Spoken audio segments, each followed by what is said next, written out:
Përshëndetje miq të Partizani Channel, drejt përshëndet nga stadiumi Gjorgji Këqyku në Pokradec, për shkëm të aksion të shpejtë të skuadrës së Pokradecit, tentativa e Qirkos që kalon krejt pasqyrë në zonës. Murata edhe një herë. Himallari ty pran top vërdet Himallarit mundësia të shkojmë. E djatë Himallarit toka si shkon gol shënon Picuka.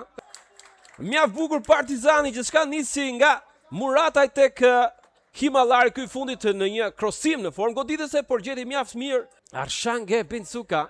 1-0 Partizani gjen shpejt golin e avantazhit të minuta e 6. Apo pse jo një tentativë drejt portës, dy lojtarë në mur. E me përsipër Leshaj, tentativa e fortë, rrezikshme drejt portës, një devijim dhe goditje këndi.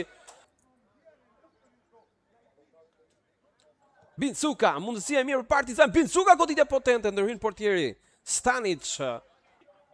Disa ndeshjeve në qendër mbrojtës. Pozicioni është i rregull, do të tregon kujdesshëm në zonë është kjo tentativë goditja që devijohet, bllokohet, afrohet te Toma. Rikuperon për një moment e më pas kjo ndërhyrje prandon për diçka lojtari i skuadrës Pokradec, por asgjë thotë gjyqtari nisë më shpejtësi Picuka, është më shpejt se Kasmollari, gjithmonë Picuka në zonë është Çelaj ka pranë topi drejt tij, duhet një goditje ekziston shumë gjatë tashmë goditja dhe topi shkon në rrjet, shënon Partizani. Shënon Çelaj, 2-0, luhet minuta e 54 dhe Partizani ka gjetur golin e dytë, feson e gjithë skuadra me Çelën pra. Një aksion mjaft i bukur.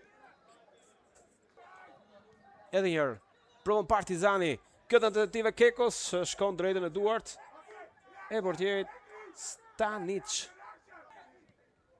Le të shkojmë çfarë se ky aksion Buxhelaj. Provon të sopon mjaft mirë në zonë, është Buxhela godet të parën.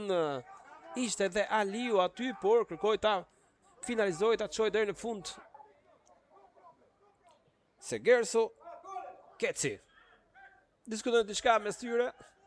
Do të jetë kjo një skem apo një tentativë drejt portës.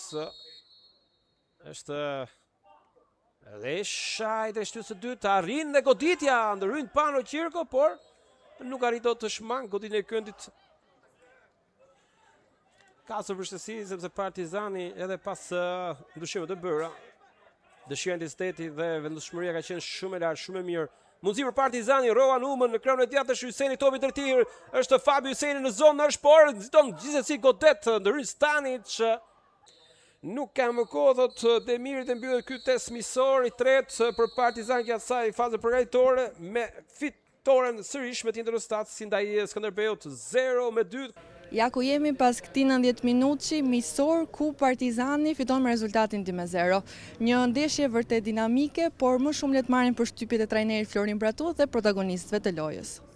Bratu, jeni më kënaqur me paraqitjen e skuadrës sot apo me rezultatin e ndeshjes? No, first of all, I am satisfied from the... Jo, mbi të gjitha jam i kënaqur me atë që kërkova skuadrës. Dua përkushtim, mentalitet dhe organizim. Si me lojën me top dhe pa të. Organize with the ball, without ball. This is the idea now, because it was one friendly game, and I am... Kjo është ajo që po ndërtojmë në këtë fazë, pasi ishte vetëm një ndeshje miqësore. Jam shumë krenar për lojtarët e mi dhe performancën që treguan. They put all these things in action. A mund të presim edhe afrimet e tjera në merkato? Apo besoni se tashmë skuadra është e kompletuar? For sure, me and with the administrative staff we work. Sigurisht, së bashku me drejtuesit e klubit po punojmë për ta përmirësuar ekipin. Pse jo? Nuk do ndalemi këtu. Është e rëndësishme që Partizani ta nisë kampionatin me një skuadër më konkurruese. Çelaj ndaj Pokradecit e nisën ndeshjen titullar duke i gjetur dhe golin. I lumtur për paraqitjen tuaj? Po shumë i lumtur dhe për ekipin që fitoi këtë ndeshje miqësore. Jeni rikthyer sërish te Partizani. Në aspektin personal, çfarë prisni nga sezoni i ri me fanellën e kuqe? Shpresoj mos të kem dëmtime si herën e fundit dhe vetëm me punë. E rëndësishme është që ekipi fitoj çdo ndeshje. Picuka, goli yt hapi rrugën fitore së Partizanit ndaj Pokradecit. A jeni i kënaqur me paraqitjen tënde dhe me lojën që zhvilloi skuadra sot? Ishte mirë përderisa fitum, por personalisht ky nuk është aty ku duhet sepse ka akoma punë për të bërë. Albert, zurime për fitoren. Si e vlerësoni paraqitjen e skuadrës në këtë test të fundit miqësor? Faleminderit. Ky test miqësor na shërben shumë për vazhdimsinë e kampionatit.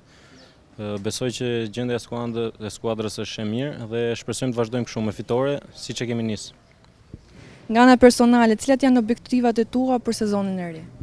Nuk dua të vë objektiva personal, dua të shërbej ekipit sa më shumë dhe të jemi mirë pa dëmtime siç iku ai sezoni i kaluar.